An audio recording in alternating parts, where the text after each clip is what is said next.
bahwa Rasulullah Shallallahu Alaihi Wasallam itu sangat detail masalah waktu. Jadi yang dapat saya ambil kesimpulan, setiap jam yang berlalu itu selalu ada kegiatan manfaat yang dilakukan Rasulullah. Ya. Contoh seperti ini, Rasulullah Shallallahu Alaihi Wasallam tidur malam itu jam 10. Cerita sedikit. Lalu beliau bangun kembali jam 1. Rasulullah hanya 3 jam tidurnya. Dari jam 1 hingga subuh beliau tahajud, hajat, istikharah dan sebagainya. Nah, 3 jam tidur, 3 sampai 4 jam ibadah malam hari. Nah, lalu setelah sholat subuh beliau taklim jam 5 sampai jam 6 taklim sambil menunggu sholat isyraq jam 6. Nah, setelah jam 6 hingga jam setengah 8, nah, beliau ini berkunjung kepada istri-istrinya. Jadi Rasul, Assalamualaikum warahmatullahi wabarakatuh. Waalaikumsalam warahmatullahi wabarakatuh. Yang kami hormati Ketua IKBS, yang kami hormati Ahlul Bait dan seluruh keluarga besar IKBS Solo. Innal hamdalillah wassalatu wassalamu ala Rasulillah la haula wala quwata illa billah, amma ba'du. Raditu billahi rabba wa bil islami dina wa bi Muhammadin nabiyya wa rasulah. Allahumma salli wa sallim ala sayyidina Muhammadin wa ala alihi wa ashabihi wa man tabi'ahum bi ihsan ila yaumiddin. Qala Allah Ta'ala fil Qur'anil Karim, a'udzu billahi minasy syaithanir rajim. Bismillahirrahmanirrahim. Wa in ta'adana rabbukum la in syakartum la azidannakum wa la in kafartum inna 'adzabi lasyadid. Shadaqallahul adzim. Bahwa Rasulullah Shallallahu Alaihi Wasallam itu sangat detail masalah waktu. Jadi yang dapat saya ambil kesimpulan, setiap jam yang berlalu itu selalu ada kegiatan manfaat yang dilakukan Rasulullah. Ya. Contoh seperti ini, Rasulullah Shallallahu Alaihi Wasallam tidur malam itu jam 10. Cerita sedikit. Lalu beliau bangun kembali jam 1. Rasulullah hanya 3 jam tidurnya. Dari jam 1 hingga subuh beliau tahajud, hajat, istikharah dan sebagainya. Nah, 3 jam tidur, 3 sampai 4 jam ibadah malam hari. Nah, lalu setelah sholat subuh beliau taklim jam 5 sampai jam 6 taklim sambil menunggu sholat isyraq jam 6.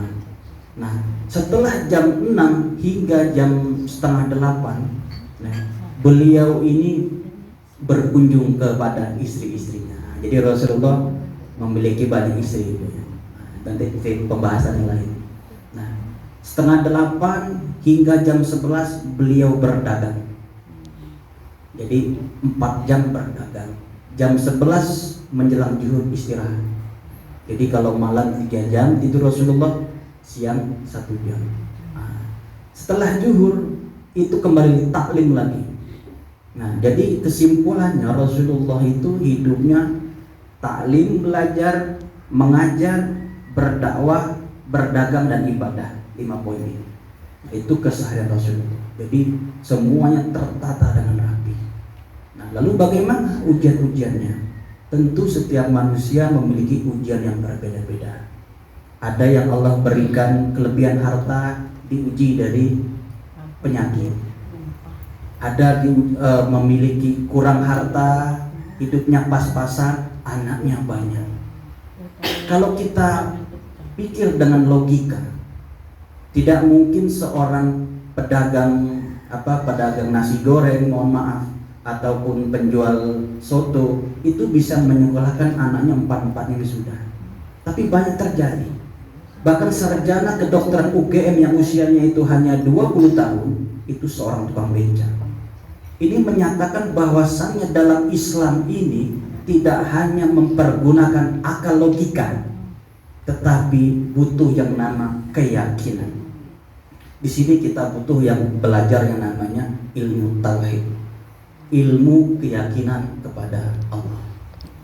Jadi ilmu tauhid di sini bukan ilmu teoritis tapi praktek. Nah, nanti kita jabarkan. Itu dulu ya. Kemudian salawat beriring salam senantiasa tercurahkan kepada baginda Nabi besar Muhammad SAW. Beliau merupakan suri tauladan kita, panutan kita, yang mana segala perkataan perbuatan beliau itu menjadi sunnah. Nah, di sini ada sedikit perbedaan mana yang namanya hadis, mana yang namanya sunnah. Mungkin kita sering mendengar Bu ya. Jadi hadis itu terbagi menjadi 3. Yang pertama hadis qauliyah, hadis yang berasal dari perkataan Rasulullah. Yang kedua hadis fi'liyah, hadis yang berasal dari perbuatan Rasulullah. Yang ketiga ada hadis taqririyah, hadis yang dilakukan Rasul ataupun dilakukan sahabat yang mana disetujui Rasul. Mungkin makanya kadangkala hadis ini sering dipahami orang bermacam-macam, berbeda-beda. Maka disinilah lahir namanya perbedaan mazhab. Nah, antara mazhab Syafi'i, Maliki, Hambali, Hanafi berbeda. Nah, maka dalam agama Islam itu ada 3. Yang pertama itu doktrin agama. Yang kedua pemikiran keagamaan. Yang ketiga tradisi agama. Nah, apa itu doktrin agama? Doktrin agama sesuatu yang harus kita yakini, kita percayai. Apa itu? Quran dan hadis. Semua ulama, semua aliran, semua mazhab sepakat doktrin agama tidak ada perbedaan. Quran dan hadis tidak ada perbedaan. Itu doktrin agama. Yang kedua pemikiran keagamaan. Apa itu pemikiran keagamaan? Ya, pemahaman terhadap Quran hadis. Nah, jadi pemahaman ini tentu berbeda. Ya. Makanya kalau kita sebagai mazhab Syafi'i, yang mana kalau bersentuhan tangan antara laki-laki dan perempuan kan membatalkan wudu. Nah, lalu bagaimana ketika kita ke Mekah? Nah, jadi di sana boleh yang namanya pindah mazhab. Bersentuhan dengan tidak sengaja itu tidak membatalkan wudu. Ini namanya mazhab. Dari mazhab Syafi'i menuju mazhab Hanafi. Nah, itu ya. Ini namanya pemikiran keagamaan. Ya. Tentu meskipun gurunya sama, ya, bukunya sama, tentu pemahaman muridnya berbeda-beda. Kenapa berbeda-beda? Karena pemahaman seseorang itu berbeda. Siap mau menghadap Allah. Kita saja mau menghadap bupati aja kayak apa persiapannya Bu ya? Ya, pakai baju yang bagus, ya, dandan yang rancak atau kan, pakai auto, kalau tidak ada auto pakai pajero. Apa? Agar gagah di hadapan bupati. Lalu bagaimana ketika ngobrol sama saya, berpikir yang lain tidak? Berpikir yang lain enggak? Ingat yang lain tidak? Enggak. Nah, ketika kita sudah berhadapan sama orang, tidak mikir apa-apa. Itu kalau kita khusyuk. Kita benar-benar memahami di depan kita itu Allah. Kita sedang bercakap-cakap pada Allah. Nah, misalnya begini, saya lagi ngomong itu SMS-an gitu.